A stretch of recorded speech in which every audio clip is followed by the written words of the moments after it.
You are trying to protect your child. That is not the problem. The problem is that the way protection feels to a parent stepping in, removing obstacles, smoothing the path is doing something to your child's brain that looks nothing like protection from the inside. From the outside, what the correction looks like is neglect. From the inside, it is the only thing that actually works. What it looks like from the inside is this.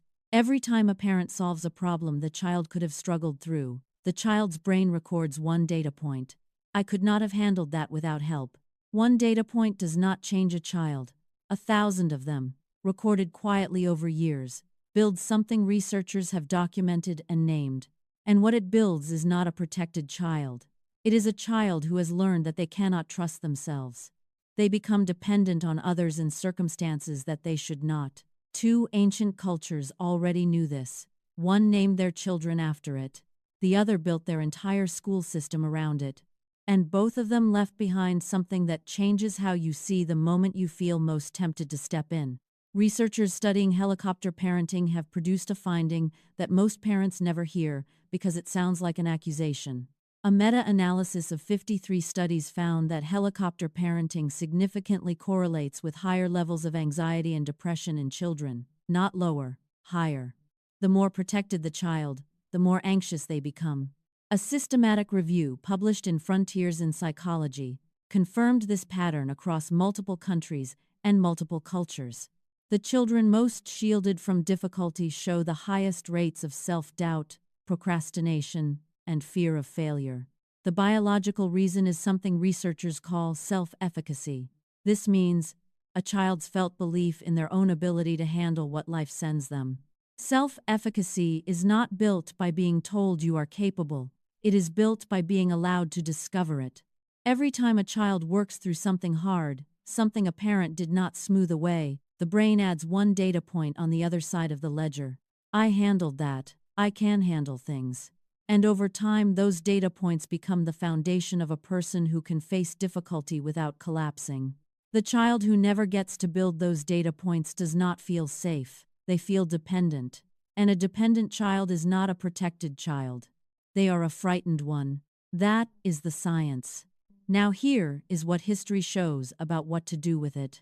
I have just one personal memory of a friend in the first grade that was sorta being set up to be a person always looking for and needing help on some of the most simple of things. What stands out is at lunchtime I remember her wanting a teacher to open her carton of milk for her, but there was no teacher nearby and she was really pouting about it, because she was thirsty and wanted some milk. As I remember it, the little girl next to her reached over and opened the milk and set it back down and went back to eating. The girl who hadn't even attempted to open it on her own was utterly amazed that a kid could open a carton of milk. This was the first grade, and even now I remember some kids making a little fun of her for it, and then we moved on to trading parts of our lunches amongst each other. I put your thoughts about it in the comment section below. Then, let's get back to the research. I'm certain you are going to get a lot to take with you from what is revealed near the end. The Imazigan, the indigenous people of North Africa whose heartland stretches across the mountains and deserts of what is now Algeria, call themselves by a name that has been documented for nearly 4,000 years. Imazigan. In their own language, Tamazite. This word means the free people. Historians and cultural researchers have documented that this name was not a political statement. It was a description of what their culture built into every generation of children. Picture a Kabyle mountain village in the highlands east of Algiers, a cluster of stone houses built into a hillside so steep that children learn to navigate it before they learn to read. The air is thin and cold in the mornings. Goats move past doorways. There are no smooth paths anywhere. A child here does not have a smooth path to anything. The terrain itself is the first teacher. Researchers and ethnographers studying Kabyle Amazi culture have documented that children in these communities were given age-appropriate independence from an early age, tending animals, navigating mountain paths, participating in the village's democratic soft system, not because their parents did not care, but because caring meant preparing. The Amazigh cultural identity is built on the documented belief that a free person is made, not born. And you make a free person by giving them real problems to solve while they are still small enough that the problems will not break them. Historians studying Amazigh society have noted something remarkable. A people who spent 4,000 years being conquered by Romans, by Arabs, by Ottomans, by the French, never lost their identity. Cultural researchers point consistently to the resilience framework embedded in Amazigh child rearing as a documented factor in that survival. You cannot conquer the identity of a person who was raised to know they can handle what comes. The Amazighan figured this out from inside the mountains of North Africa. The second civilization figured it out from inside a city built on water. And they came to the exact same answer. Picture a boy of 12 being walked to a stone building before sunrise by his father. The father does not hug him goodbye at the door. He hands him over to an elder and walks away. Not because he does not love his son, because this is the gift. The Aztec civilization of Tenochtitlan, the great city built on an island in what is now Mexico City, roughly 500 years ago, ran two documented school systems that historians have studied extensively. The Codex Mendoza, one of the most detailed records of Aztec life available to researchers, describes both of them. The Telpocalli was the school for children of commoners. The Calmacac was the school for children of nobles. Both of them had one thing in common that the Codex Mendoza documents in striking detail. They were hard, on purpose. At the Telpocalli, children performed hard physical labor, hauling stone, digging canals, carrying firewood before receiving any instruction. They slept on cold floors. They were woken before sunrise. At the Calmacac, noble children fasted, performed nighttime vigils alone in darkened temple courtyards, and were trained in self-denial alongside astronomy, law, and history. Historians studying Aztec education have noted that both systems were built on the same documented belief. A child who has never been uncomfortable does not know who they are. A child who has faced difficulty and comes through it knows exactly who they are. Scholars of Aztec culture, including Miguel León Portilla, have documented that Aztec education was explicitly designed to build what they called Toltecayotl, the wisdom that only comes from having done hard things. Not wisdom from being told, wisdom from surviving. Researchers studying what they call productive struggle, letting a child work through hard things rather than rescuing them from hard things, have confirmed exactly what both the Amazighan and the Aztec educators understood from opposite ends of the world. Difficulty is not the enemy of a child's well-being. Unearned rescue is. If what you are learning right now about the helicopter parenting correction and why stepping back might be the most loving thing you can do, is giving you a new way to see your instinct to protect, please take a second to like and subscribe. This channel finds what history and science already knew that parenting debates never stop to look for.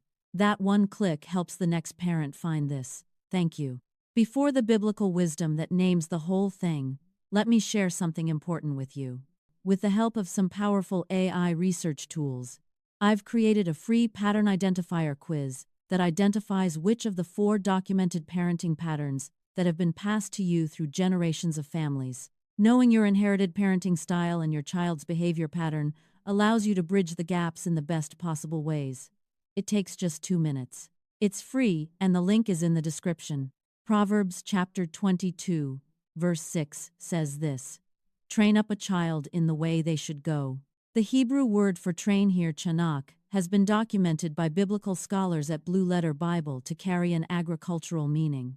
It describes the process of preparing a young animal's palate awakening and internal capacity, rather than imposing an external requirement, not forcing, forming. A parent who chanaks their child is not a parent who removes the hard thing from the path. They are a parent who prepares the child to meet it and then trusts what they prepared. The Amazighan named their children free people first, and then raised them to earn that name. The Aztec educators gave the children of emperors the same cold floors and pre-dawn labor as the children of farmers, because they understood that difficulty does not care whose child you are. An ancient Hebrew wisdom described the parent's role not as the remover of obstacles, but as the preparer of a person who can face them. These 3 sources, the Kabyle Mountains of ancient Algeria, the temple schools of Tenochtitlan, and a 3,000-year-old agricultural word in the book of Proverbs, are all pointing at the same correction. Here is the specific thing you can do this week. The next time your child faces something hard, a difficult homework problem, a conflict with a friend, a task that feels too big, resist the first instinct to step in. Wait 30 seconds. Watch what they try. Let them feel the difficulty for 30 seconds before you decide whether they need you. Researchers studying parental scaffolding, the documented practice of supporting a child's problem-solving without replacing it, have found that children whose parents wait before intervening show significantly higher measures of self-efficacy and significantly lower measures of anxiety than children whose parents step in immediately. 30 seconds, that is the helicopter parenting correction. Your child does not need a smooth path. They need to know they can handle a rough one.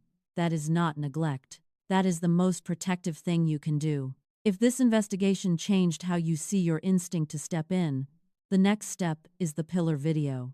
It is called Why Your Child is Exactly Who History Said, and it traces the pattern behind your child's behavior to give you the clearest picture this channel offers of what is actually running in your family right now. Watch the pillar video next.